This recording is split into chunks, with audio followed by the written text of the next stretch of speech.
Welcome, everyone. Welcome to our third Beer and Culture on making Seattle even more wonderful by lighting I-5. And tonight we're focusing on building coalitions. My name is Dave Allen, and I'm one of the co-presidents of Allied Arts. A little bit of a roadmap really quick before we get our great panel up here. The three sponsors are going to have folks chat a little bit, just make a few remarks, and then we'll have our panelists come up. And then what I'm going to talk about with Allied Arts is just three things, tell you a little bit about the group if you don't know about it, and tell you about my favorite project that we worked on, and then give a little context that I like to think about for tonight. So Allied Arts, if you don't know, and if you already know, I hope you enjoy hearing about this for the third time if you've been here to the others. Allied Arts is a civic group that's been around since the 50s. We started with the name the Beer and Culture Society. We're all about loving Seattle and making Seattle the best it can be. And we're all about great public spaces and a vibrant arts community. And we like to take an issue and set and lead the debate and ask, what if? And some of the big ideas over the years, my favorites are when they were gonna rip down the market, we said, Pike Place Market is great, we can make it better, and it'll be the heart of the community. It was a lot of work, and fast forward, Pike Place Market is what it is today. When they were gonna bulldoze Pioneer Square, we said, what if we don't? It's beautiful. And lots of work went into that, and here we are today with our beautiful Pioneer Square. And then my favorite one is when the Nisqually earthquake made the viaduct unviable and it had to come down. You think back, when you think back, WashDOT was definitely gonna build another big elevated highway. And it was gonna be even bigger because the standards are different. So that's just what was going to happen because that's what they do. And here's the fun part, the example of the coalition that we built and the work that we did. My favorite project for Allied Arts is when we said, wait a minute, what if WashDOT, what if there wasn't a viaduct on the waterfront? What if you could wanna hang out and enjoy the views and hear the water and touch the water?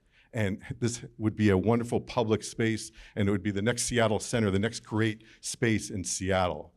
What a great idea, but it was so crazy, right? That would never, ever, ever happen.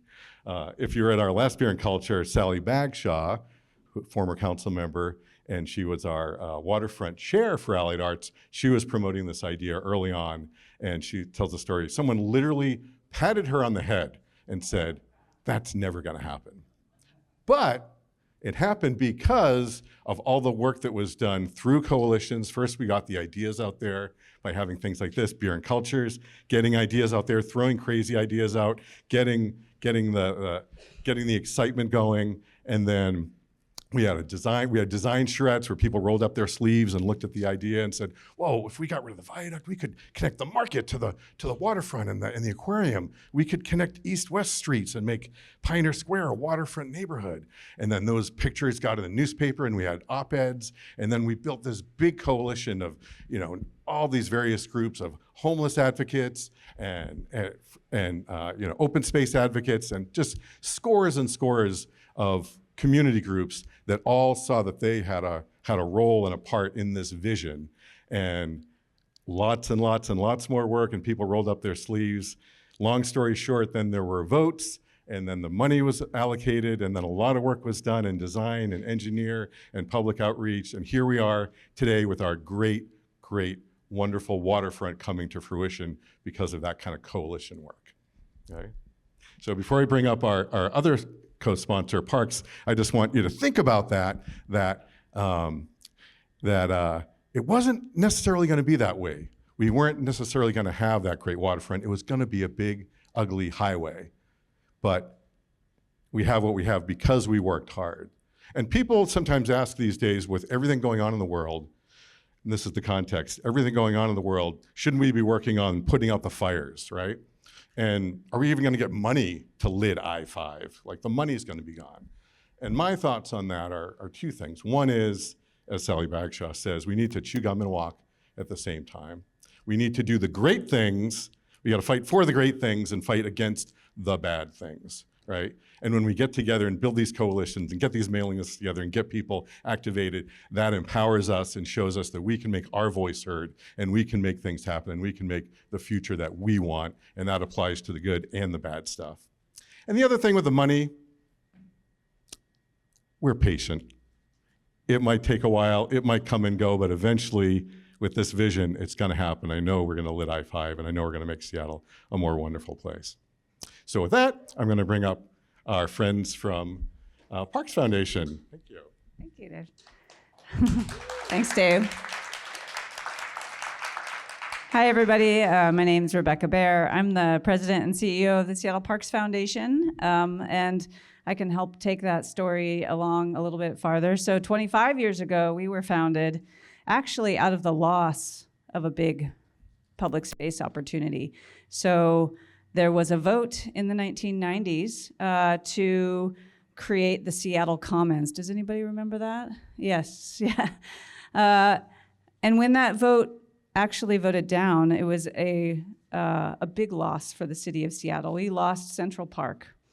And the mayor and the next mayor, Paul Schell, and a number of the civic leaders who were behind the effort to try and create that big public park came together and created the Seattle Parks Foundation.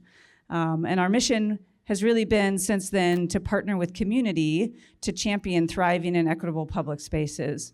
And how we do that is we work with community groups, and we serve as the bridge between their voices and our civic leaders and government leaders. And we also help find the resources, do the advocacy, and provide some of the backbone infrastructure for organizations to grow. So when the waterfront was an idea, it came to the Parks Foundation early on, and our board had a very long debate about how we could support this project. And eventually, many of the board members from my board are also founding board members of Friends of the Waterfront.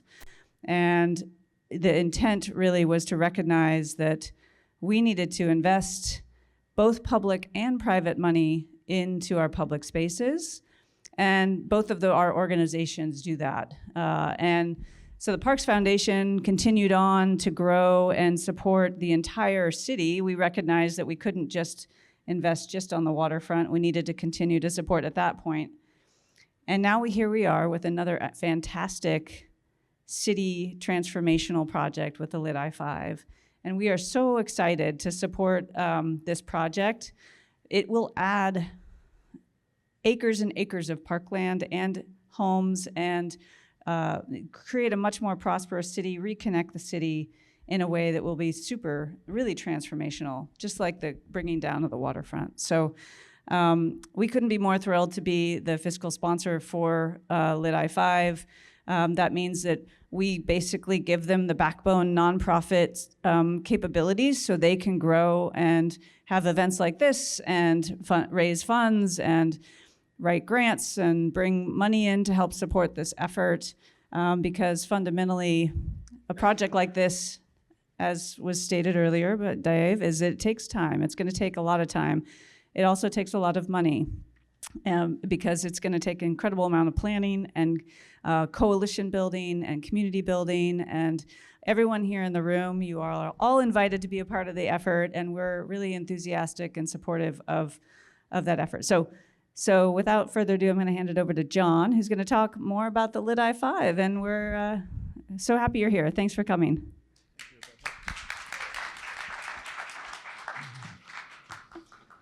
Good evening and welcome, and I'd like to thank the Wing Luke Museum for helping us host this event. My name's John Feit. I'm co-chair of Lit I-5. Lit I-5 is a 10-year-old campaign about reconnecting communities separated by I-5. It is led by volunteers like you who want to improve our quality of life. The type, quantity, and character of the connections that we're advocating for will be determined by the communities that surround the freeway. The project area is from Thomas Street to Main Street.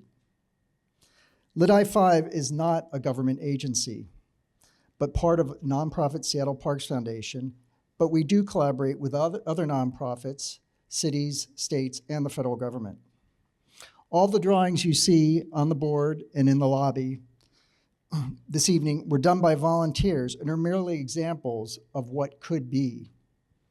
Nothing has been decided, no plans have been created, no goals written, nor have any alternatives of any kind been discussed. What has been completed is a feasibility study to prove that a freeway lid covering I-5 between Denny Way and Madison Street is financially and technically feasible. Recently, we were awarded a $2.2 million grant, and the first thing we'll be spending money on, because these events are funded by our group and not by the grant, is to focus on building partnerships with the communities divided by the freeway. Hence, the evening's panel discussion is how to successfully build those partnerships. The goal of the grant itself is to create a community vision, an urban design vision, and to expand the feasibility study for its new boundaries.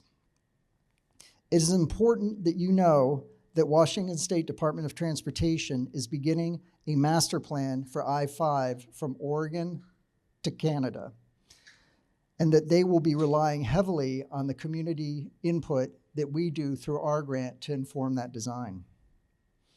Our work will ensure your views are known before any alternatives are considered, any consultants are hired, and any decisions are made. Nothing has started. We are bringing nothing to the community and saying this is what you want. Everything you see, like I said, is just imaginary to get people excited. So I'd like to introduce our panelists, or at least I'll let the panelists introduce themselves, but welcome and thank you, and I hope you enjoy the evening. We got off to a little bit of a late start, so we will probably wrap up the panel discussion a little bit after 7. Then there's a Q&A, and please, we still have plenty of food and a cash bar that it would be great if some people bought a little bit more of those goodies. But thank you, and thank you for coming. Okay, thank you. Well, great. Thank you, John. You know, after that discussion, I'm feeling a little guilty over here. I have a 25-year-old daughter, and she often comes to me with great ideas. And I can hear her voice. She's in New York right now, but I can hear her voice saying, "God, Dad, I have great ideas, but you always bring this practical question to the table. Why can't you just let me go with it for a while?" And it's a little bit of what I'm thinking about for tonight. I mean, you all have done some amazing work, and the introductions are really, really exciting about what the possibilities are and what the vision might be. But I think, you know, with the grant that you've got, I think the hard work is about to start because you've really got to find a way to build a citywide groundswell, if you will, where everybody believes in what Dave and Rachel just said, where you're going to be able to get political will behind those ideas, where you're going to be able to find a way to sustain it over a long period of time, because, you know, this will be a 15, 20-year project and beyond, because you've got to sustain it once you've built it. And I think it's really important that what John said, that vision is created by the input of a large set of constituents, some of which haven't been heard yet. So we want to talk a little bit tonight about how maybe we can begin to address who those people are, how we engage with them, how we process the input that they give us, and what we do with that to build that groundswell that will ultimately lead to the success. So we got a great panel tonight that has some experience in doing that very thing and some ideas about how we might accomplish that. And I'd like to introduce them, and maybe with your indulgence, I'll start with myself. Heard my daughter's voice again. I'm Patrick Gordon. I'm a principal with ZGF Architects in Seattle. I'm from Seattle, native. I never used to introduce myself that way, but I'm finding myself in kind of a special population these days, of a shrinking population, if you will, in terms of the percentage of those of us in Seattle. I've practiced my entire career in Seattle. I've worked with national clients in the corporate, civic, commercial, higher education fields. And I believe throughout my career that one of the really important things is that if we're going to practice within a community, we need to be a part of that community. And so I've really worked hard to to be a participate in the community through boards, both public and private, arts and institutional committees. 25 years on the board of Downtown Seattle Association, where I chaired that board in 2008 and 2009, when we were making some pretty tough decisions about the viaduct and trying to figure out how to go about that. I served on the steering committee for the Central Waterfront Committee, was co-chair with its Design Oversight Committee, and am currently on the board of Friends of Waterfront Park in Seattle. So hopefully some of that will help inform some of the conversation tonight, and I look forward to sharing that with you. Joining me is, starting at the far right, is Marcus Courtney. He's a strategist with Pyramid Communications. And I'm sorry to read this, but I'm just having met Marcus, I'm going to have to do that. Marcus brings over 15 years of experience in advocacy and politics. He assists clients on engagement strategies, the legislative process, elections, and issue positioning in the public arena. A recognized expert on tech and labor, he co-founded the nation's first union dedicated to representing high technology workers and spent 5 years overseas directing negotiations and political efforts on behalf of national unions in 4 continents. He's testified before the U.S. Congress, and Marcus has been widely quoted in the media by the New York Times, NPR, Seattle Times, Network TV, and foreign publications. His opinion pieces on the future of work have been published in the Seattle Times, Crosscut, and the Korean Labor Institute. And he recently served on the Innovation and Jobs Policy Committee for the Biden presidential campaign. And I think, in your resume, Marcus, some of the things that really stand out to me are the whole notion of engagement strategies, consulting on the legislative process and elections, because I think that's in our future for this project, and issue positioning in the public arena, which is really all about helping build those coalitions we talked about. Next to me is Ann Huynh, Director of Community Development for the Seattle Chinatown International District PDA. And since 2016, she's led place-based community empowerment and advocacy projects at the CID. She currently oversees their community and economic development programs, including small business assistance, public realm and creative placekeeping projects, and managing external partnerships. Ann served in the Transportation Equity Workshop at Seattle Department of Transportation from 2019 to 2023, and is a member of the Equitable Transit-Oriented Development Community Advisory Group with the Office of Development and Community Development, the Seattle OPCD. And Ann immigrated to Seattle with her family when she was 5 years old from her birthplace in Saigon, Vietnam. And she holds a Bachelor of Arts in Community, Environment, and Planning from the University of Washington. And I think, Ann's input is particularly important because I think the CID, in such a strategic place in the city of Seattle, and I'm really anxious to hear some of her thoughts about how Lit I-5 can really engage with the CID and make sure that that doesn't happen in this particular case. And finally, Marshall Foster, the director of the Seattle Center.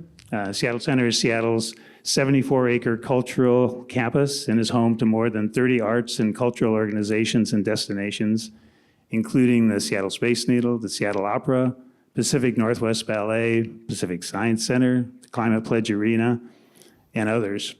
As director, Marshall oversees campus operations, programming, and planning, including a $58 million annual budget and a 230-person staff. Prior to joining the Seattle Center, Marshall was served as the Seattle Director of the Office of the Waterfront and Civic Projects for 9 years. And that office led the Waterfront Seattle program, which created 20 acres, of new park and public spaces on Seattle's Central Waterfront with the removal of the elevated Alaska Way Viaduct. That one sentence sounds pretty simple, but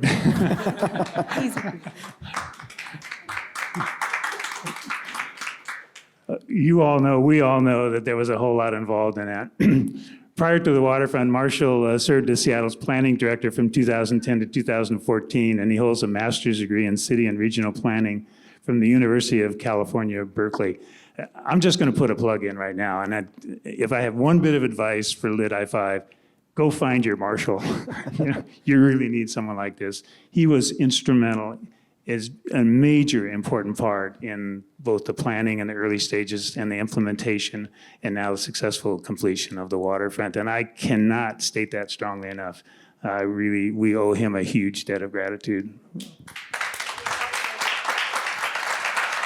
Very nice of you, Pat. I'm going to take a lead from Sally and on the last one and ask each of you to just take 30 seconds or so and give us a brief description of what's kind of top of mind for each of you right now in your daily work. Start with Ann. Sure. Hello. Hi. Okay. I'm first time using a headset, so I'm going to try and project.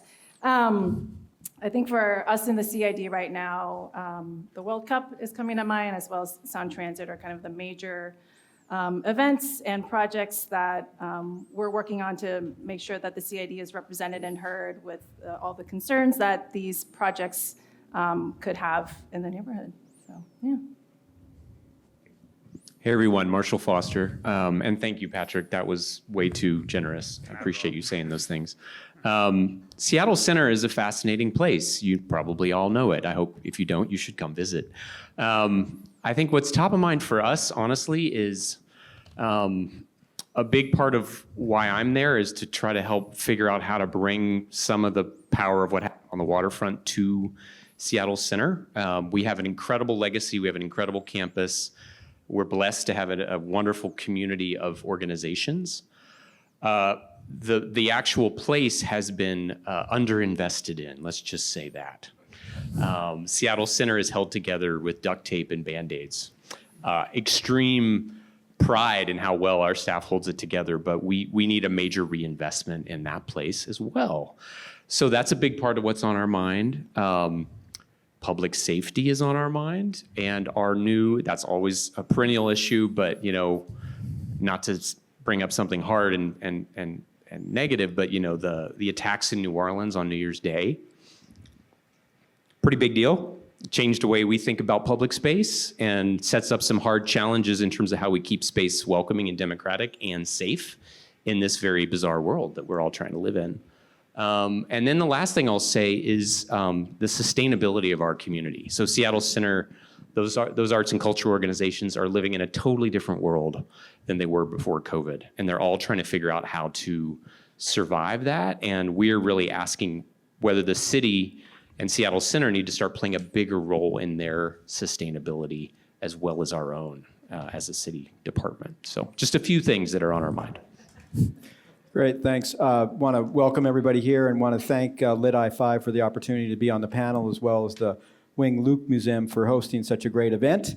And as again, I had an opportunity, this is my second beer and culture night, and a standing room only crowd again tonight, as well as the first one. So it shows you the interest that is in this community about what are the opportunities for community transformation that we have.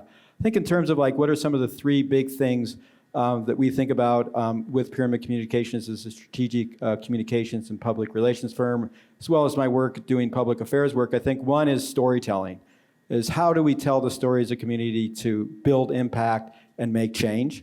I think the second thing is coalition building, that in order to have the change that we want to see happen, it is bringing people together, focused around a common idea and vision, and that is the really way you kind of elevate and bring that impact.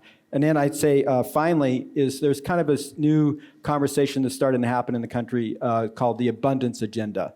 And this idea of how this feels like the country cannot be building big things anymore, or when it does try to build big transformational ideas, that it's too bureaucratic, it takes too long. And so what can we do in cities and state and federal level to remove the obstacles or the impediments to making things the communities need to thrive and in the future? And so I think those are kind of the three things of storytelling, coalition building, and really thinking about this idea of the abundance agenda of how we remove the obstacles to make transformational change happen so we can build big things again. Thank you, Marcia. I think one of the things, following up on that, Marcus, is, great ideas it's really important that you have a great idea, but a great idea alone isn't necessarily going to project success. I think we mentioned briefly the idea of the Seattle Commons. I mean, looking backwards many years ago, it tells the story of the Commons, and people say, how did that not happen? You tell the story of some of the early forward thrust programs, like in 1968, putting rapid transit in Seattle, funded by the federal government to the point of about 90%. How did that not happen? It didn't happen because those were great ideas that somehow the message didn't get out. Somehow we didn't touch the people who were going to have a big hand in the decision making to be able to say, yes, I really think that's a great idea. I'm willing to do it because it solves one of my problems. It addresses one of my issues. And so I think that's one of the things that I hope we can talk a little bit about tonight. If I sound cautionary, it's not because I don't support this project. It's not because I'm not really excited about this project. It's because I really want this project to be successful. And I recognize that there's going to be opposition. Good ideas always have somebody who wants to oppose those good ideas. And the question is, whose voice is going to prevail in that conversation? And so I think as we think about these things and we try to develop some strategies that maybe help us get to that, to the responses where we can win people over and show them that this is a better idea than not doing anything, even in the context of some challenges that we face politically, challenges that we face budgetarily, challenges that we face in terms of inclusion and so forth. So that's what we want to try to get to tonight. Enough from me on that, and we'll get on with it. There's been a lot of talk about the waterfront as an example. And I think it's really maybe worthwhile maybe sharing a little bit of the story of the waterfront and some of the things that were present on that project that at the time seemed like challenges, but I think really helped us get over that hump of the why we want to do it. We had an earthquake in 2001, the Nisqually earthquake, and the viaduct was deemed unsafe. That gave us a purpose. The city and the state did not have a no action opportunity. Something had to be done. And the question then became, what is that something going to be? And there were endless debates about it. It took us 10 years almost to figure out what the replacement of that viaduct was going to be before we could start really doing the hard work of the 15-year work of designing the waterfront. So, that in some ways, you want for the earthquake to happen for Lit I-5. Just kidding, but it gave us a purpose, and we didn't have the answer to what it needed to be, but we certainly had the purpose for why we all needed to get together. There were multiple agencies involved in that. It meant bringing together state, city, port, county, private, national, even with Department of Natural Resources. It forced us to build a political coalition that said, let's make sure that people like Sally and Tom Rasmussen and Richard Conlon really got behind us because we were going to need them for a long period of time. Let's make sure that the mayor is going to help us set something up that's going to endure, as it turns out, over six administrations, maybe 7 if you count the temporary ones. We're on number 7 now. So, it was something that said it's going to force us to be really deliberate about how we start this, and it's going to force us to be really clear about what this thing is going to do, how we're going to accomplish it, what it's going to cost, and how we're going to sustain it over a long period of time. So, I think I'm going to turn to Marshall a lot tonight because Marshall was instrumental in helping organize that whole thing. But that's the kind of organization that I think that Lit I-5 is going to take over a period of time to really take all the visions, take all the great ideas, take all the energy, take all the passion that's behind it, and turn it into reality. So, with that, Marshall, I'm going to maybe ask you if you wouldn't mind giving us kind of a high-level summary of just how that all came together. Marshall was there at the beginning and helped form not only the structure within the city to do it, but led the negotiations to really get us to some of the answers. But if you could give us just a high-level idea of some of what went on early on in the waterfront, I think that would be really helpful. Never thought it would turn into this 15 years of my life, but that's what happened. Yeah, it's an interesting story. I'll try to make it not too long, because it can get long. But I think I'll focus on a couple of high points that I think are useful for this conversation. So, the first thing that I think really happened that was so powerful, there's a lot of things, I don't want to leave anything out. I mean, the community engagement that happened early on with the Allied Arts work, People's Waterfront Coalition, the work that the Department of Planning and Development did at the time under John Ram was really important to set the table for the level of opportunity, the ambition that we could reclaim that waterfront. As Paul, you said earlier, this idea that we could say what if and really think big. Seattle hadn't given itself permission to think big in quite some time. The earthquake, obviously a huge part of that. The thing that really, I think, was so critical, the first thing when I was actually relatively new at the city of Seattle, it was 2007, 2008, is Mayor Nichols really had so much passion about the history of the city and about the opportunity to reconnect us to Elliott Bay, and helped to galvanize the city council, the city, and ultimately the county and the state to agree on a plan for removing the viaduct. So who else voted on that? Anyone else? I voted 3 times on what to do about the viaduct, and we all have opinions about the final decision. But I think the critical, value, regardless of what you thought of all that, was that it gave us a clear path to reclaim that 20 acres of public space for public life, for city life, for all the great things that we're imagining also for Lit I-5. And something very important happened that often does not happen with public projects. And I really think this is an important lesson for Lit I-5, is that the city decided, you know what, this is bigger than us.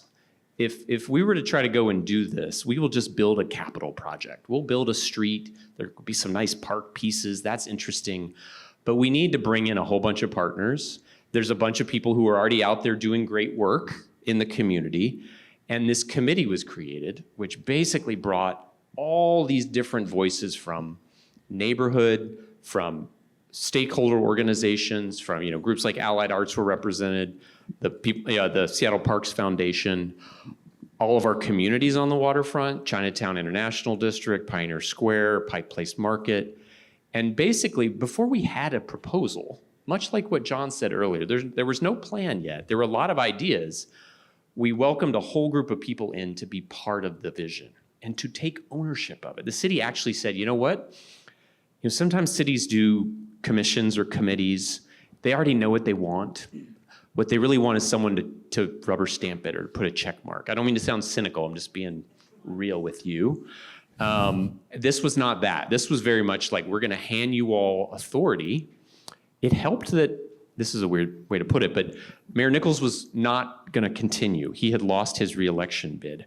There was this perception that we have to make sure there are people to drive this forward. That created a willingness to take a political risk to put a bunch of authority with this committee. And that was really, really important, because that group became the force behind several iterations of getting the plan off the ground, of doing a huge amount of community engagement, of figuring out how to finance it, how to pull all the elements together. The creation of the waterfront office was a recommendation that committee made to then Mayor Murray, or incoming Mayor Murray, to create it. And this wonderful relationship that formed between us, who were city staff, who were trying to move this ball forward, who had a huge amount of passion for this, and that civic group basically bonded. I mean, we were very bonded, moving through all these different politics of different mayors. We had a vote on a thing called Park My Viaduct. Do people remember Park My Viaduct? Where the idea was, let's save the viaduct and turn it into the High Line. The viaduct is not the High Line, just in case you were wondering. Anyway, not to go on too much, but basically that committee cemented the partnership across communities.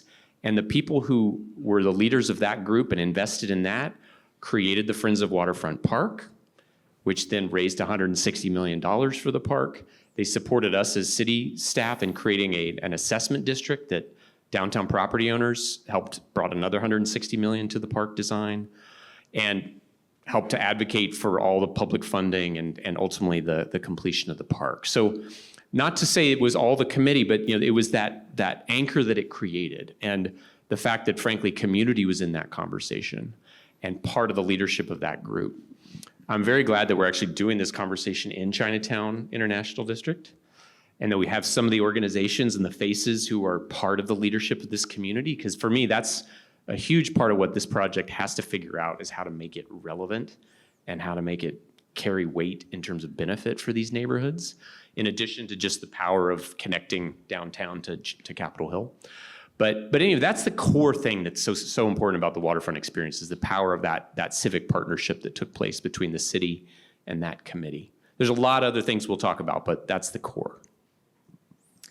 Mark, as I hear that and have lived that, I look at Lit I-5 and I was joking about the earthquake, but I'm curious in your work and your thinking, how would you recommend that the Lit I-5 organization and this group really think about getting to that point of having the compelling reason, something more than just it's a good idea? How do we develop a compelling idea that says it has to be done, and let's get the city to believe it, let's get the politicians to believe that it's something that's important for them to support, and how do we get people who may not live near, may not experience directly what happens on the lid, or if it is a lid, how do we build that support, and what are some of your thoughts about building that same kind of compelling rationale that Marsha was just talking about? Yeah, I would say one thing is to think about the history of Seattle, is that Seattle has done big things before. I mean, we're hearing about the viaduct, which was a massive project. We're doing Sound Transit, which is another big project. But even further back, think of the World's Fair. That was a big project that Seattle took on to make something happen that happened very, very quickly. So I think part of it is tapping into the history and spirit of Seattle that wants to do big things to build community. And then I think it's also important to think about going out to the areas where this project has this vision around wanting to develop, and going into the communities to hear what they have to say about this project. Because again, it gets back to, I think, this idea of storytelling and building this idea of a narrative to form something that spur people to action. So what is the community saying that they could envision that you could knit together a powerful story and narrative about why this project could be so impactful and important to Seattle, and how it can make a difference for them in their lives? And then I also think about, there's also just the bigger context of what people are feeling in Seattle right now. For example, let's think about housing. We're going to need some 112,000 housing units in Seattle over the next 2 decades.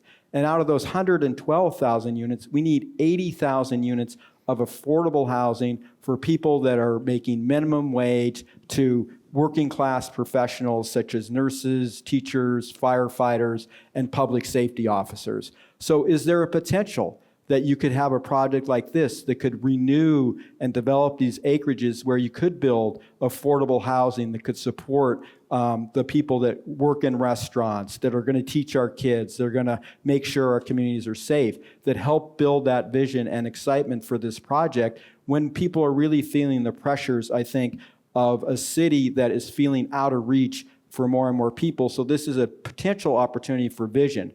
So again, I think it's this idea of reaching deep into the community, finding the stories that people want to tell about how they see the future of Seattle developing, and then also connecting that back to Seattle's past of doing big things that have big impact. And I think also the idea of this generational impact, that this would be a project that would generationally transform Seattle, potentially for multiple generations. So it's just not this short-term project, but think about it for multiple generations and what that could mean to family and community. You know, Ann, I think about that, and I think about the CID, and you walk around, and it's not lost on any of us, I'm sure, that there's some challenge in the community. You take the, for lack of a better term, the Little Saigon, separated from the central part of the Chinatown International District, and you see I-5 as it comes across in an elevated way. And, I think if we were all honest with ourselves, it's hard to find a solution for that. And so I'm curious, and some of your thoughts about how do we engage the CID in a way that's meaningful, in a way where they can really trust that there's a genuine outreach and there's a genuine interest in trying to do something that improves the situation here, when maybe the solution seems out of reach potentially. Yeah, I think the challenge for this LID I-5 project will be to demonstrate how the project can benefit the community members of the CID. Just thinking about kind of the footprint of where it is now, it ends on Main Street, which is kind of the northern border of Nihonmachi or Japantown. And then after that, you see I-5 here going over the neighborhood. I-5 is lidding the CID instead of, the other way around. And so I think part of the challenge will be to communicate to this neighborhood about, if the footprint ends there, how do you connect the rest of the CID to the LID? Because you're thinking about elevation changes, like if you've ever tried to walk up to Japantown up 7th or 6th, it's quite, you're huffing and puffing. And so with our residents who are largely elderly, or we have young families here, thinking about how do we make this place accessible for all and safe for all is something I think about. And then I think for the CID, we have the least amount of green and public space per capita, and the parks that we do have are pretty hardscape. And so I think that could be a potential opportunity to talk to the community, and if there are ways that you can build on the goals that this community already has around affordable housing, accessible open space. How do we bring in existing visions to this bigger vision, I think is a question that I'm interested in exploring. But I think with this space, it's hard to look at the LID I-5 project and then look at the I-5 that we have here. So it's a space that we've always had a lot of trouble activating and programming ever since it bisected the neighborhood. And I think it's hard for this community to think about large projects being beneficial to the city, because it feels like the large projects that have been beneficial to Seattle has not been beneficial to the CID. I think I can come up with a handful of examples where it's felt like that long-term promise was made to us, but then the community was left out of the process, not included from the beginning, and it's felt like these projects were kind of placed here, and then the community had to then scramble as a reaction instead of coming to the table very early on and really asking these questions about how to build meaningful partnerships with all of the groups here. So I think that intent is really important, and it's important to, like Marshall said, come to the table with, we're just starting out, there's no idea yet, and how do we start building those relationships early on? I think back on the waterfront, and I think one of the really important, there's a diagram that I have it taped up on my board at home that Jim Corner did. And we call it the Bay Ring. And he took the waterfront, which he said was, 20-some blocks on the downtown. It's a linear strip of land on the waterfront that currently had the viaduct on it. And he said, we need to think about it in bigger terms, because he said, it's really the bay, and it's really the view of the mountains, and it's really the access to nature that is the core of what the waterfront project can be all about. And he diagrammed every park space, every open space in the city of Seattle. And he came up with a diagram that showed that, in a way, they're all connected. And in a way, the bay is the center of that, and that the waterfront becomes an important part of making that connection. And it's really a brilliant idea, I think, that says, how do we take something like the CID, include them in the process, and recognize that while we may not be able to solve the physical problem over there, we're including you in the conversation. And we're including you in a conversation in a way that really invites you into the greater whole that really invites you into the bigger community to participate in what the bigger community ought to be doing. So, I'm really hopeful that I've asked myself, is Lit I-5 really the right thing? Have we defined the solution before we've really understood the problem? I'm not asking you to go back and change your logo or anything like that, but I do want to think about, have we closed the door on some maybe broader thinking that will really build a bigger coalition for what this project can be? So it's a question. I don't have the answer to that, but it's at least something to think about. Can I just add a thought to that? I appreciate what you said, and before that, I was thinking, Ann, about what you said about just a hugely valuable thing that we can do with a project like this is to just take the time to understand the work the community's already done. This community, and others are similar, but I think it's uniquely true in the CID, has already thought in huge depth about what needs to happen in this community in terms of benefit. And you were kind of talking about that. We were talking a little bit yesterday about preparing for this, about engagement fatigue. The city has a habit of coming back time and time again to have the conversation that maybe there's some new city staff, but the people in the community have already been asked 5 times to have that conversation. One thing we tried to do at the waterfront, and I'm definitely not going to pretend that we were some shining model, but we tried to start with what are the well-established things that have already been planned. Like we heard pretty early on, hey, this new waterfront you're building is great, but we need green connections to this waterfront. And working with people in this neighborhood, we learned very quickly that Main Street played a really deep role in the history of the neighborhood, and it actually played a hard story in Japanese internment in terms of people being moved out of the city at that time. And so we decided to focus on Main Street as a particular piece. But I guess what I'm getting at is like before there's a big shiny vision for Lit I-5, or as that's developing, first start by understanding the community, the work they've already done. Come forward with something that shows actual appreciation and understanding of that as a foundation. That probably sounds obvious, but you'd be amazed how often that gets overlooked in the enthusiasm to just engage with people. But people's time is actually quite precious. So it shows respect. Yeah, and also I think what Ann was saying is so critical is the idea, it's sounds like in the past that this was something done to the community. Mm-hmm. and imposed on instead of this is something done with community for the community.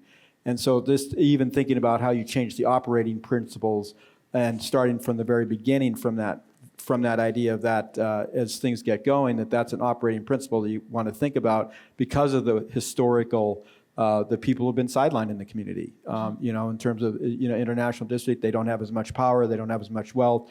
This is what drives a lot of these projects, and so they can often be. But the success of the projects are so critical. You can't have a successful project unless you're bringing everybody along, and those, especially of the disenfranchised communities, are absolutely so important in making sure that overall these projects are successful. Yeah, I think showing that you've done your homework is so important, and being able to come to the table acknowledging that, like, in the past 2 decades, the CID has done countless studies. We've looked at every street, every block, every building, and talked about mobility and connectivity and green spaces and affordable housing. And so it's really refreshing to be able to work with entities that have already read those studies and come to the table, summarizing what they've heard and then checking in with the community about if there's anything new. And I'll just highlight kind of some of the common themes that this neighborhood has found over the years. And I don't think you'll find any of this surprising, but acknowledge and address historic racism, minimize cumulative harm and displacement of existing businesses, residents, and nonprofits. I think cumulative harm is really important to mention because it's not really one project that the community feels like, oh, it was because of that then we were worse off. It's really these smaller projects that have kind of built up this level of distrust between the community and local government because promises were not kept or things were not communicated. And so even if your project is well-intentioned, you are coming into a community that has never really reaped the benefits of any of these major public works. And so I think coming in with that humility as well, knowing that folks might be a little bit skeptical when you have a community forum. But then the other ones were mitigate the impact of construction and large projects and land use decisions, improve mobility and connectivity, and then retain and increase community ownership of land and properties. So I think it seems like, we're very much on the same page in terms of the goals of Lit I-5. But yeah, I think coming to the table with that really helps. I think about one of the interesting things with the waterfront, and the difference. We had a state highway going across city property, impacting our ability to do anything down there. Lit I-5, we've got a interstate highway that's separating neighborhoods, and we've got a not-for-profit organization that's trying to engage with the city to do something about it. So we had a certain amount of leverage on the waterfront. The city or the state needed to replace the highway. They couldn't just make it go away, although that was one of the options that was proposed to them by some. And the city owned the underlying dirt that highway went over. And so there was a need for the city to do some things along the seawall, along the road, the surface road, that gave the city, some responsibility, the need of money to do those things, the leverage they had over the state to build a highway. So it forced a conversation, and it forced, I think, the opportunity to really get down and make a deal that ultimately allowed all of that to happen. I'm looking for that same kind of leverage. WashDOT's going ahead with their plan that you referenced, John, and if maybe unfair to WashDOT, and if anybody here from WashDOT, I apologize for saying what I'm about to say, but I think given the budget situations that the state faces and the challenges, that cost and maintenance is probably going to drive a lot of the decisions absent any other input for I-5. So I'm curious, how do we find some opportunity or leverage to really engage in a meaningful way with WashDOT, which is going to be critical to this project, in a way that says, let's let them buy into a bigger vision of what they can be and what they can do. Let's really start to focus on the opportunity that this is going to be a partnership with them, and the outcome is going to be something better than either one of us could have done without the other. So I'm curious, your thoughts, Marshall, your thoughts, Marcus, on how do we begin that process in a way that works towards that partnership rather than what might potentially be a conflicting relationship? Yeah, I think when you get to that, there's always that tactical and strategic level about that, and thinking of a state agency like WashDOT. But WashDOT has its constituency. It has to listen to people. It has to listen to what the governor is thinking. It also needs funding from the legislature. So it's who are the lawmakers that are influencing WashDOT, and where are those lawmakers represented, and what do they want to see? And one thing about I think about city government and state government, and we see a former Seattle City Council member here, Sally Bagshaw, is that government is very accessible at that level. At the state level, at the city level, it's very, very accessible to actually engage with the lawmakers, to engage with their staff, because they are so tied to the community, and they want to know what's happening in the community. So if they see, and I think a project like this, all of a sudden you have the international district is very interested in Lit I-5, and some other partners that aren't necessarily seen as partners together moving something, that becomes very interesting to them. So that's what's going on here?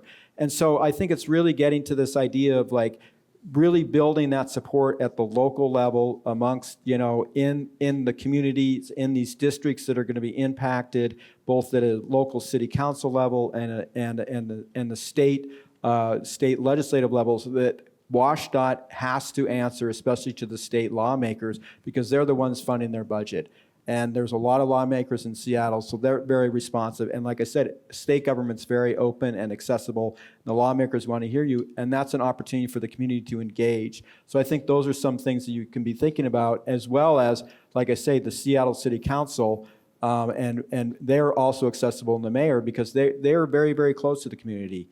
And they want to know what the community, and they want to be responsive and be seen responsive, because people pay attention to what's happening at that they see that at the local level. The stuff that's happened nationally and That's so far away from most people's day-to-day concerns. But what do they care about most is when they're driving or they're on the city bus or they're walking downtown or they're going to their grocery store, they're seeing that's something they can really relate to and understand. And I think a project like this can tap into the interest of the closeness that people have to their community and wanting to see it improve.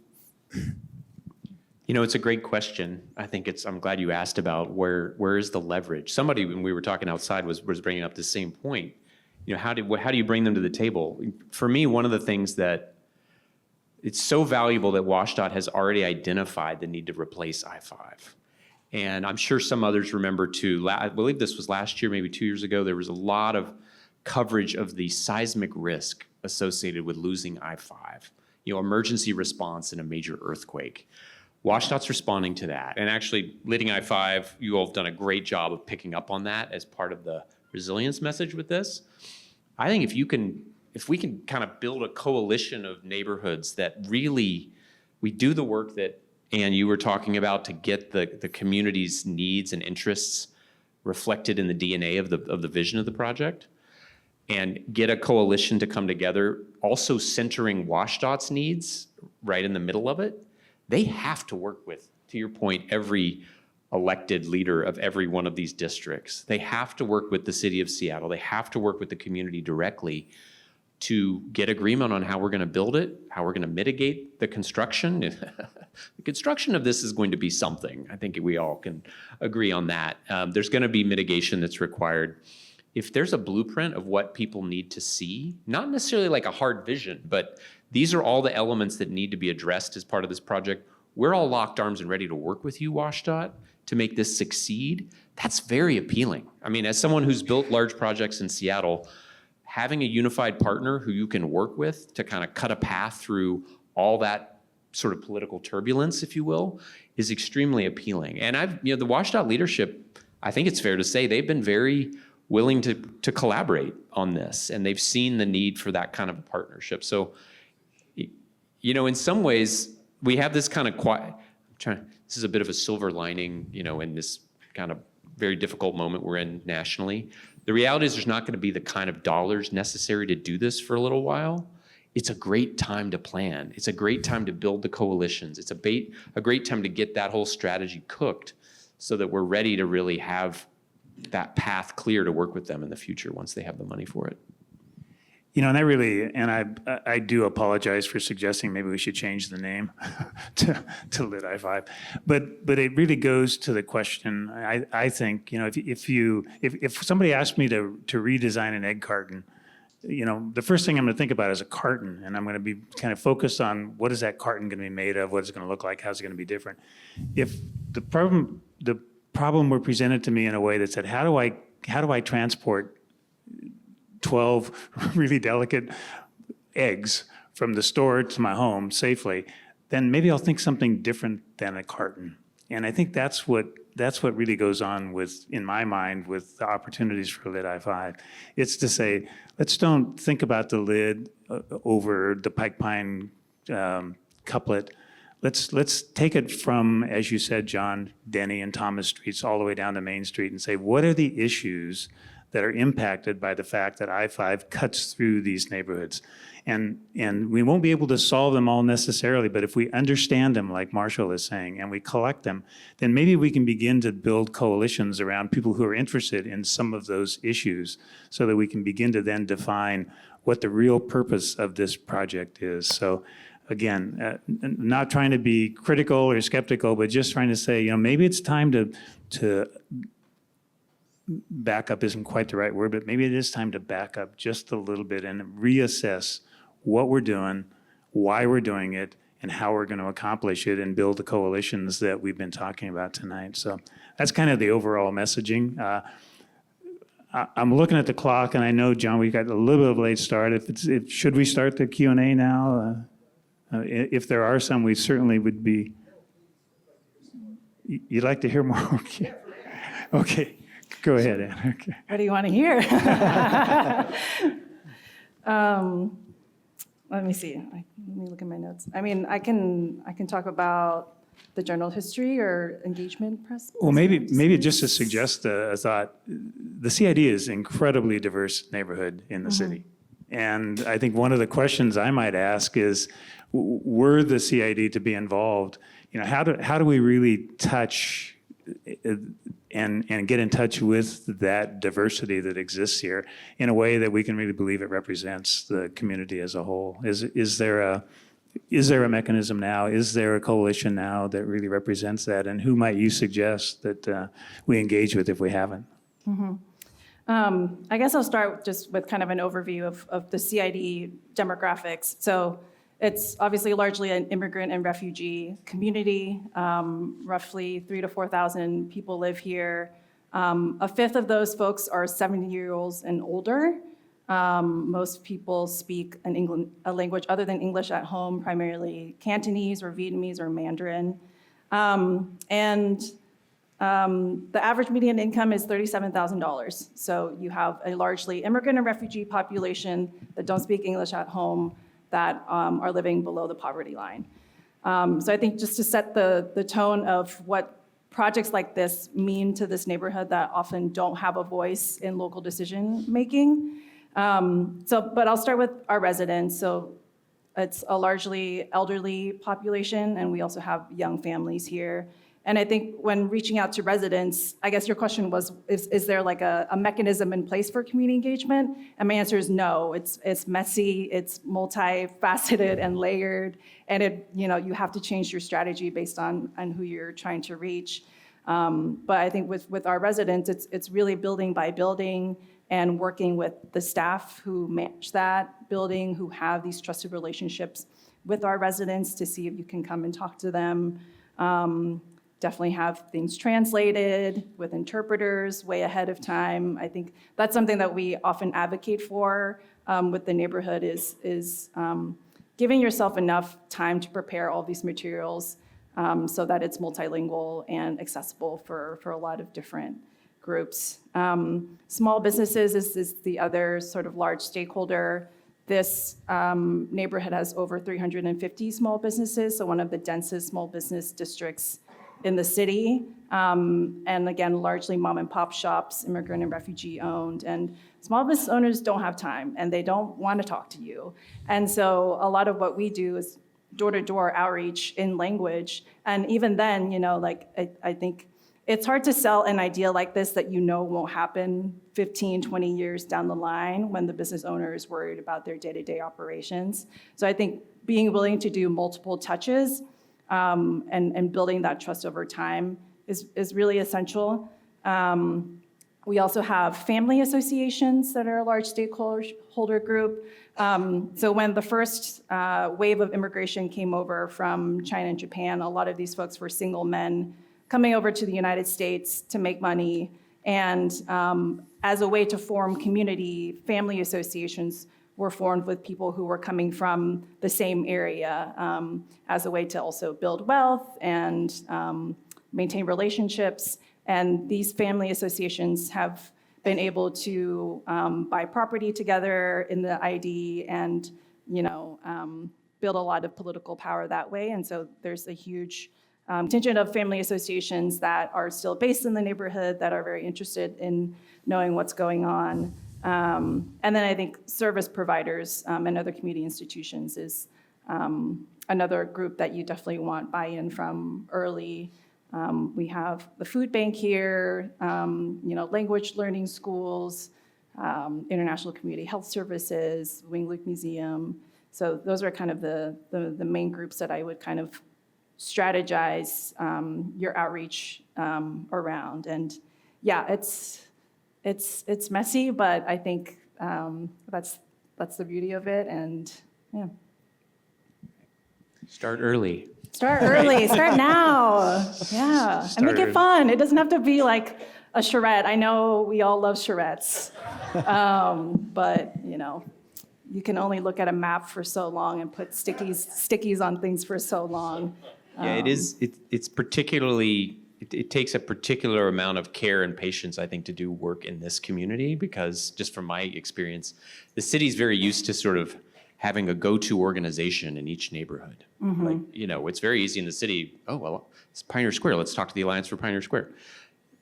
CID is a very diverse set of communities. They don't always agree or get along. And No. you have to do that spade work to make sure everyone understands it. Then you build credibility through that. But yeah, just being part of the community is sort of a starting point and taking the time to actually hear people, even if they don't want to talk about your project. Yep. Yeah. Yeah, people sometimes just want to chat, and I think that's an important first step. So, Well, you know, there is a component of leverage in that too. I mean, I think about, you know, there was going to be a Revive I-5 activity starting next year that coincided with the FIFA World Cup in this city. And I will tell you, the board at DSA, among many others, the chamber and so forth, you know, put the calendar together and said, we have a problem here. And we went to WashDOT and got them to delay that particular activity. So I think in some ways, you know, being part of a coalition, being part of an activity that says, you know, this may not be about Lit I-5, but I'm part of a coalition of which Lit I-5 is a part, where we have common interest in making something happen or keeping something from happening. And so it's a way to really engage. And, you know, I think that expand your influence beyond your geographic area, you know, by being participant in things that happen outside of your area, really an effective way to become part of the bigger community. If we have questions, yeah, we've got. If you would join me over here, so if you can line up, you can do all your questions right here and be heard by everybody. Hi, I'm gonna jump into kind of a technical question right away. We were talking about the slopes, definitely an issue here. Definitely Capitol Hill is way up there, First Hill.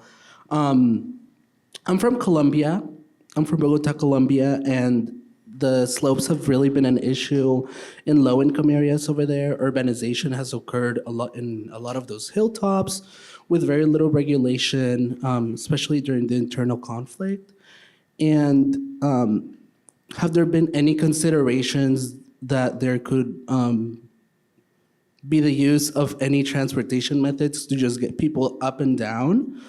I think that's something that could be very significant and helpful in this kind of project. You know, I don't know, John, if you want, if there has been anything to be done, I guess what I would suggest is that what you've described is an opportunity. It's an area that needs to be addressed. It's one of those issues we were just talking about, and maybe we don't have a solution for it yet, but it's a condition that exists, very much like the condition that existed on the waterfront. You know, the Pike Lakes Market is 100 feet above the waterfront. Pioneer Square is at grade with the waterfront. And we were building a park that was going to try to negotiate both of those things. And it created opportunities for differentiation among the solutions, but still fit within a greater whole. But I think your question is a great one. It's a, you know, part of I-5 is elevated over that section. Part of I-5 is below grade, and the elevation between the east and the west is considerable. And so, yes, how do we deal with that? It's an open question that I think needs to be addressed. And I don't know if you have, John, at all yet. No, because quite frankly, because we haven't proposed anything and we have no solutions at all. But I can say that connecting people is the most important thing, and it will probably be through streets as a bare minimum. But certainly as we advance the work, if there are other ideas that come up, they'll be talked about. But I think we're just assuming there'll be streets, there'll be parks, and there'll be buildings. And that's about as far as we've gotten, because we need folks like you asking those questions. I will add real quick, I don't think I said it, but in Colombia, they've used cable cars for a lot of those hilltops. It's been We the knew most, where you were going. it's been the most affordable. You know, it takes up very little space just to find the posts to put up the infrastructure. So I think it could be a consideration. I do know it's not as high as some of those communities in Colombia, but something worth considering. Thank you. I can already see a future tourist attraction right away. Hello, my name is Don Blakeney. Thank you for being here tonight. It's a great conversation. Used to work in this neighborhood for a long time, and wanted to kind of just focus in a little bit here. When I think about the waterfront project, I think about those beginnings, and I think it's a tension between variables and constants. Like, what is a constant? What is a variable? Do we need to put a structure back? Do we not? Do we need to tear down buildings? Do we not? Does there need to be a beach? Does there not? And I look at this half block from here, and I'm staring at the freeway, right? And I'm like, what are the variables that we can really accept? What are we taking off the table? And especially when we think about this neighborhood and engaging it, like, what are we really willing to redraw? And I kind of wanted to hear from the panel, like, what do you hope to see as variables south of Main Street? Anybody want to take that? Anne, you have the. Like, what do we want to see south of Main Street? What do you hope to be a variable? Like, are you taking as a given that we have a freeway right here forever, or do we try to vary it further south? No, yeah, I was just telling John, like, tunnel I-5, like, can that be the other part? Yeah, I think, like, the lid here, and then as I-5 continues, it stops access from Weller to Lane, and so with a tunnel, I don't know, you've talked about tunnels before, so. You've got your new name. Yeah. Yeah, I mean, I'll just add, some of the things, Ann, you were talking about in terms of the neighborhood's needs and things that have been identified are great examples. It may be, how does that get removed? But also, maybe the goal is not open space as much as it is affordable housing. When we started the waterfront, if you'd told me we'd end up building green streets from the waterfront all the way to Capitol Hill on Pike and Pine, I would have been like, no, why would we do that? That's 6 blocks away. That's what the neighborhood downtown, which obviously a very different neighborhood, needed to get what their connections to the park. Here, it sounds like, one of the things would be, what's the best use of that land? It may be about much more basic things than open space for a lot of parts of the neighborhood. So. I see Big Bertha too, maybe as an idea. But no, I think one of the things and just to kind of uplift again what Ann was saying about this neighborhood in terms of the uniqueness of it in Seattle. It's 3,000 residents. It's a residence of working class people, small business owners, first generation people. They don't speak English, they're Cantonese. So does the variable become, how do we preserve this area of Seattle for future use and use this project to help do that and to preserve that they're a critical element that makes Seattle Seattle.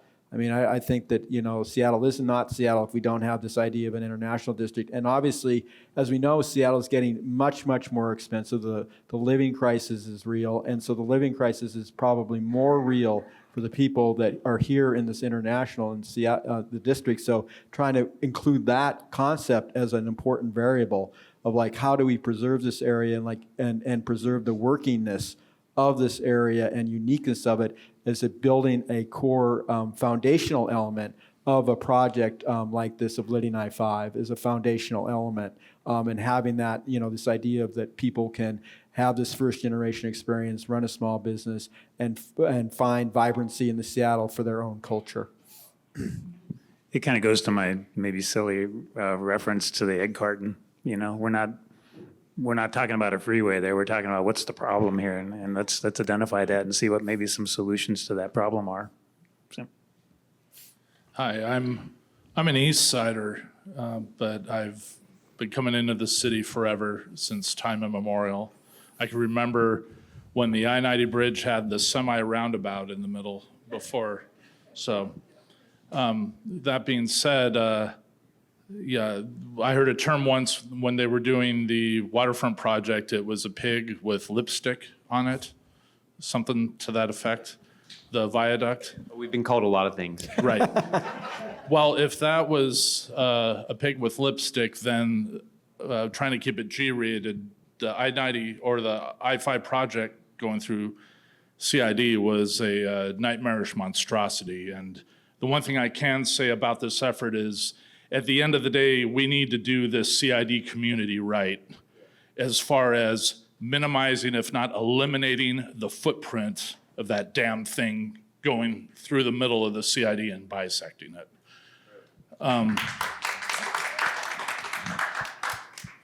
My question is, I'm kind of a transit nerd, and so I'm watching the light rail projects and the potential high-speed rail coming through here as part of the I-5 corridor project. Have you had any conversations with the state on what that might look like as far as incorporating potentially high-speed rail into the I-5 equation when it's renewed, and just can you give me a reaction on that and what you think that potentially could be?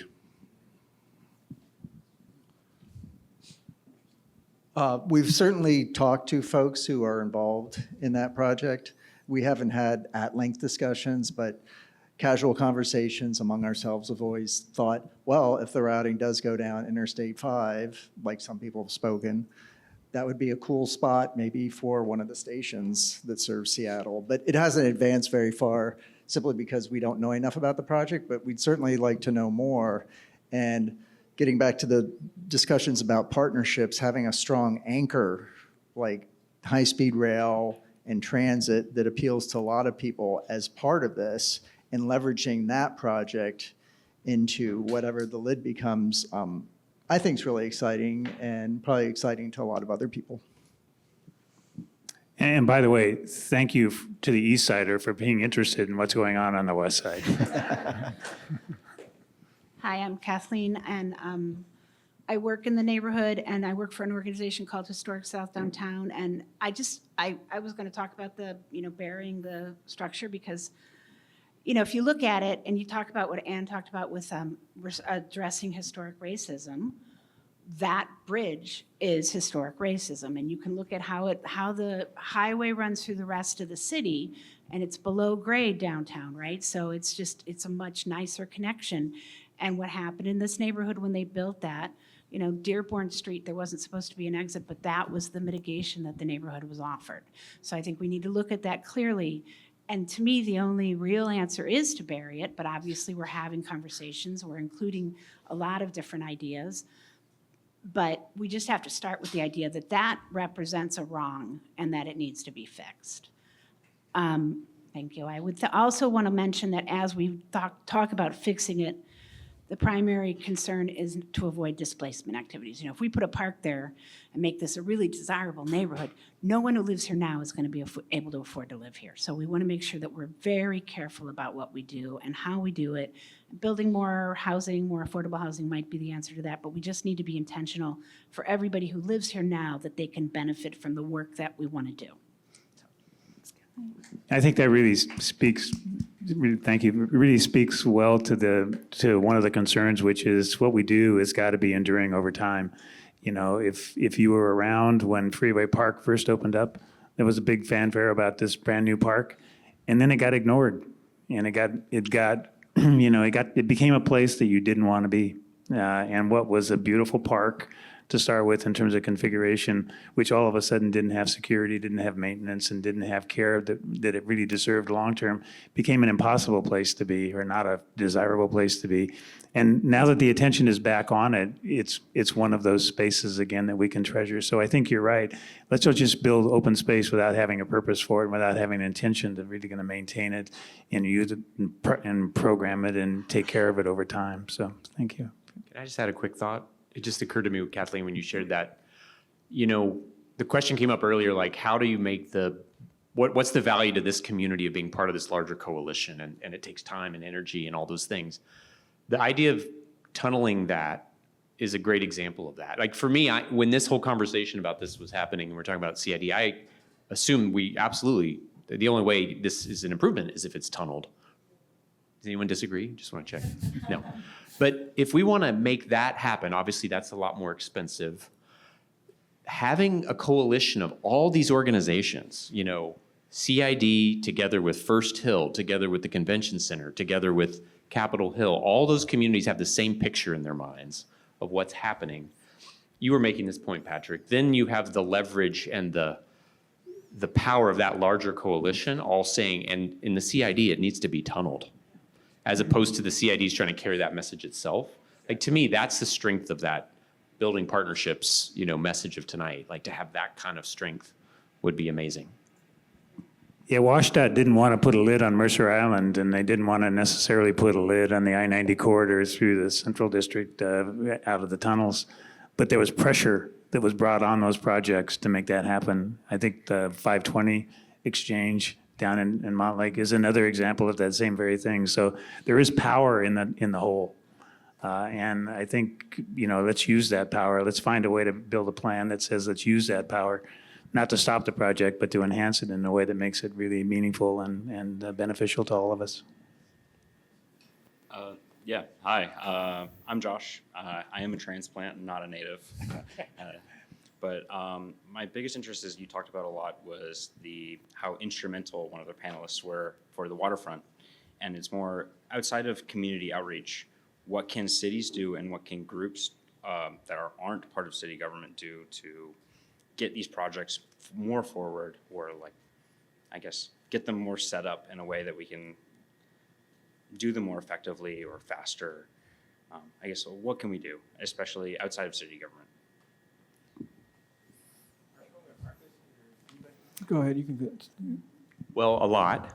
I'll start. Others jump in too. But yes, we play a role in terms of local government is often a part of these. But I think what the theme of tonight and the whole, I think a strong thread through any example you give, including the waterfront, is that community came together around the project. And I guess part of what, if this works, if we can do this or learn from the waterfront, it's that the city's job is to set the table for there to be a real engagement with community that's actually rooted in understanding and respect for what they've already done, how to bring that work together. But if people aren't gathered around a table investing in this from community, not from government, then you don't get the political power. You don't have the collective power to move these big organizations like WSDOT and others.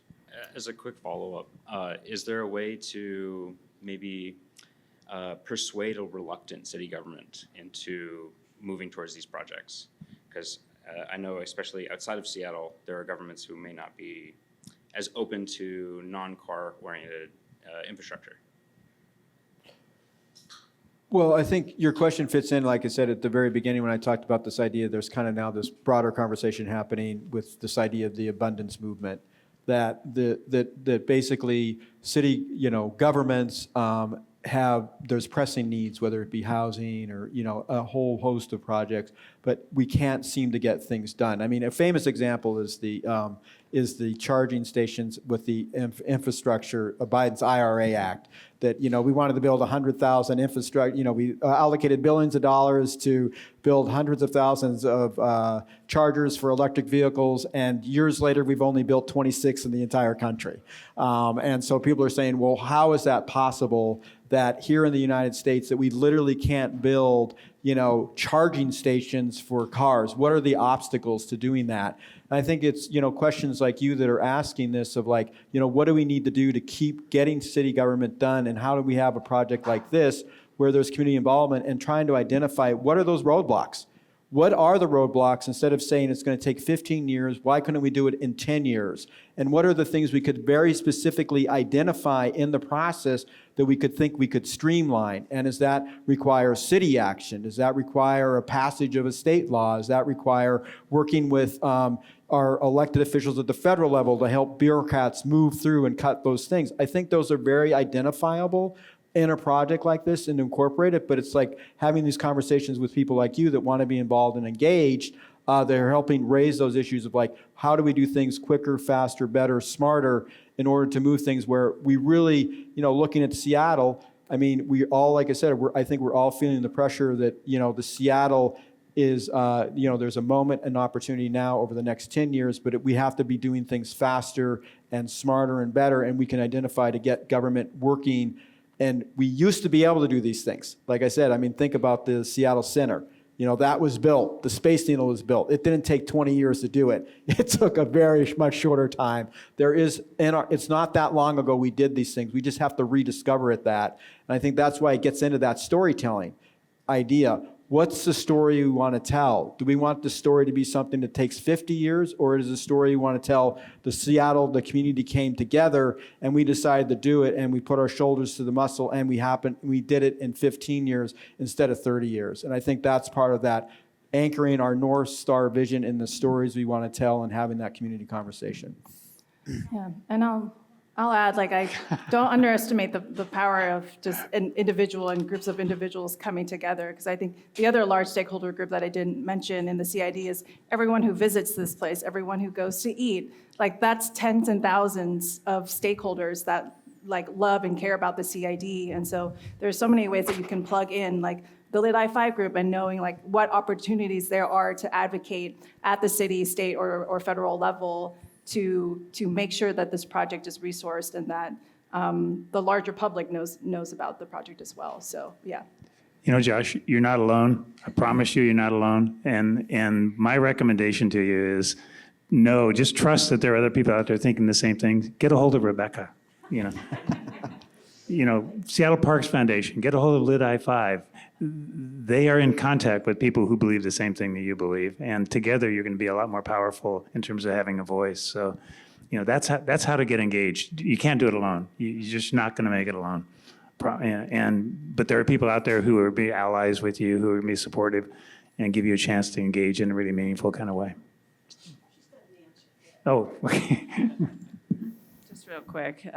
So we're working on a couple of projects to do exactly that, to speed up, to put the pressure on the city, to speed up the bureaucratic processes to deliver in time for the World Cup. And I can tell you, because it's real time, I just had a meeting about it today, that there are bureaucratic processes that have been established over decades that are there for a reason, but they're worth questioning. So why does it take so long to get a contract processed? Why does it take so long to get a permit processed? Those are the kinds of things that end up taking years, adding years of time and millions of dollars to projects. So we have a park project breaking ground, thank God, in a month up at Garfield Park. It's been 20 years. And that project went from about a $5 million project to an $11.5 million project over the course of the pandemic, because we weren't able to, the community was super engaged, but moving the processes through the city slow, it just takes time. It takes time, but that time needs to be questioned occasionally. And so that's part of the process is we all who are working in partnership with the city need to be willing to ask the question. And we're asking that question right now because of the 2 projects we're working on for the World Cup. We said, you think you can't deliver this in a year, we think you can. And so we're pushing every single button of the city right now to deliver a project. And it's moving. We have a really great team. So so it's challenging, but it's really good. It's healthy for the city to have that kind of pressure. Sorry, Marshall. No, it's right. Yeah.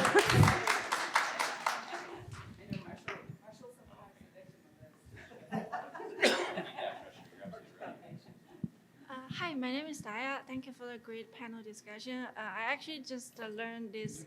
I just learned this event and this project this afternoon. My coworker shared with me, and I'm glad I attend this. Especially this event is happening in CID, and also Andy is talking about how the project can benefit the CID people. As a first generation immigrant from China, my personal observation is my fellow immigrants from East Asian are typically very quiet in all kinds of public engagement events.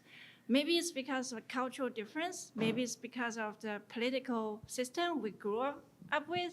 We don't think public engagement will make a difference. So I think it's super great, these things is happening in Seattle. I've been here for 7 years, and now I call it home. And I think for the waterfront project and also the Seattle Center project, I mean, the area, those are all great public space. But to some extent, it's more for tourists instead of local Seattle. So that will be a hard thing for local to vote for that, because you are using the Seattle money, and also attract we are proud, like we have those kind of public amenities. Everyone wants to have a look and want to visit. But at the same time, for example, I finally took my waddler and my mom to Seattle Aquarium 2 weeks ago. It's a great project. I love it. And I also took my in-laws before to the new project, the promenade. The thing is, I live in Rainier Valley. It will took me 1 hour to take public transition to the waterfront area. And with a toddler, it's really hard to do that kind of thing. So I have to drive. And then I parked for 3 hours and 5 minutes. I paid $20. I'm not complaining about the parking fee, but it's just a little bit ironic. Like we kind of reclaim the waterfront from the car space, but then I still need to drive to that public space and pay that much money. So it won't be a every weekend thing. I can bring my loved ones to enjoy the waterfront everyone is so proud of. Same thing happened to the Seattle Center, maybe $10 parking fee, right? A little bit cheaper. So I probably will take my toddler to there next week or next month. So I think for the lead I-5 project, the location is kind of in the center of the city rather than waterfront is a little bit isolated personally for me. So that's why I'm excited about the late I-5. It's like so when I first moved here, I live in South Lake Union. And then I was pushed out because the rent is so high. So I was pushed to the Rainier Valley, which is more affordable. And so I think like maybe the late I-5 could be a good one for the locals to engage more instead of just purely being like a Pike Place is now originally for the locals, right? But now more for tourists. Maybe I'll have lunch there during the workday, but we don't use it as a everyday or every weekend thing. So I really hope like maybe this new project can benefit all parts of the Seattle residents instead of someone fly here. I mean, they're welcome, but I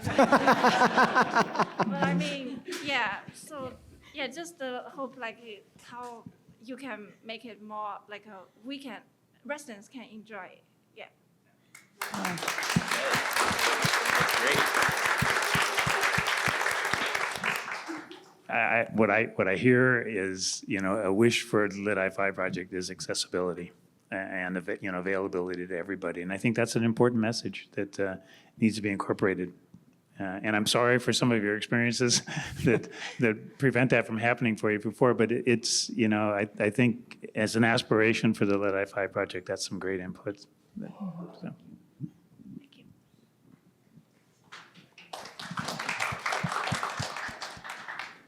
Hello, my name is Shruti and I'm an architect and urban designer.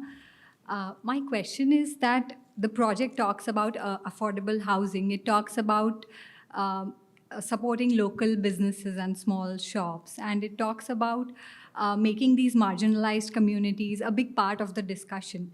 However, when we look at precedents, whenever there is a project of such a scale and magnitude that significantly acts as a catalyst to upgrade and improve a neighborhood, there is this potential risk of displacement and gentrification. So, what are your thoughts on tackling this? Because then the whole purpose is defeated, right? We are catering for a certain section of people, but because of this upgradation, they are forced to move out, and then it's a cycle. So, how can we specifically make sure this doesn't happen?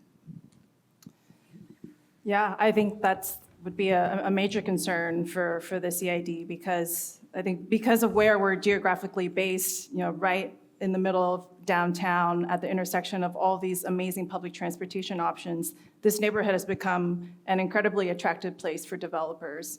And I think I-5, Litting I-5, we would want to make sure that those community wants and needs are integrated into the plan very early on so we can make sure that we have that low-income and affordable housing for our families, that those units are large enough to house multi-generational families, that businesses have the capital that they need to build out their spaces and stay where they are currently.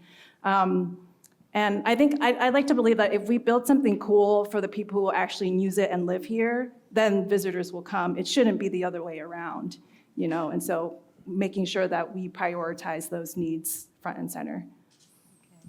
I'll just add to that too, hearing a lot of the comments tonight, like what's top of mind for me is that the Lit I-5 project in the CID may be more about reclaiming land for the community by tunneling the freeway and getting it underneath so that you can imagine the things the neighborhood needs to have in terms of affordable housing.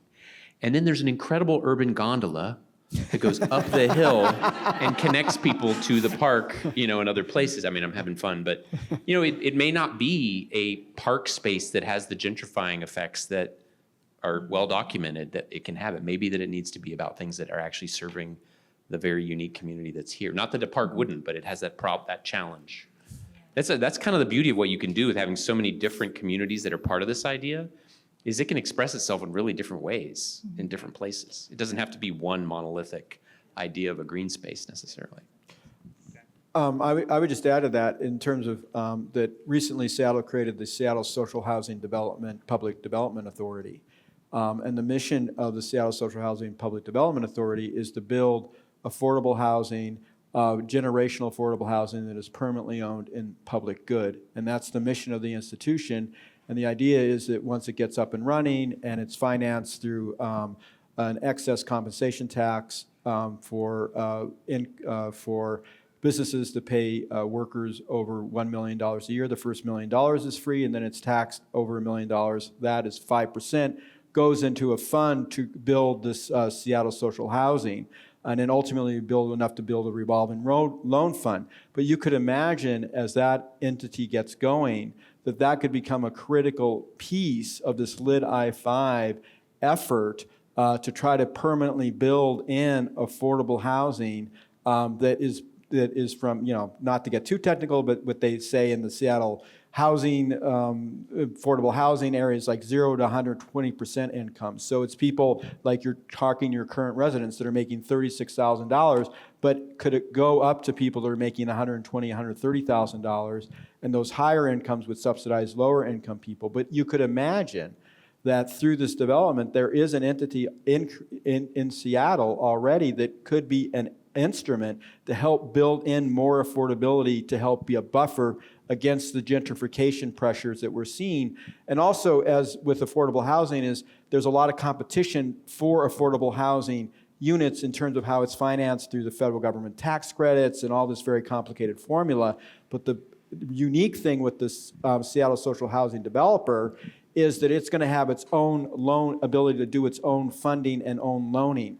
And so it can streamline the process to building this affordable housing in a wider income range. So you could see that it could really be a potential partner to help buffer against these gentrification pressures on such a large public scale project.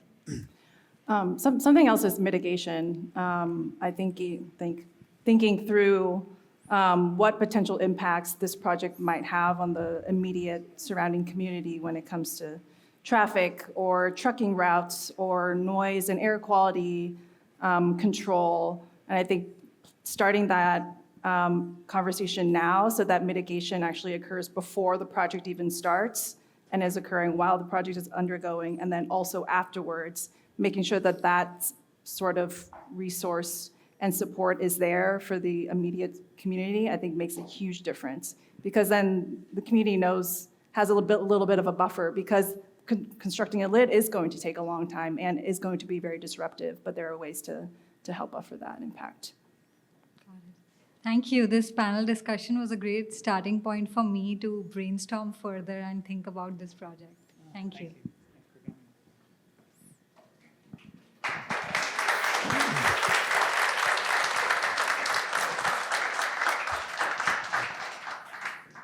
Unless there are other questions. John's coming. We have the space until 8 o'clock. There's still, I think, some food, and there are drinks. They'd be good if you bought, because we're on the hook for the ones you don't buy. So I'll buy somebody a drink if better than just paying them for nothing. So please stick around and talk. And thank you very much for a great evening. Thank you.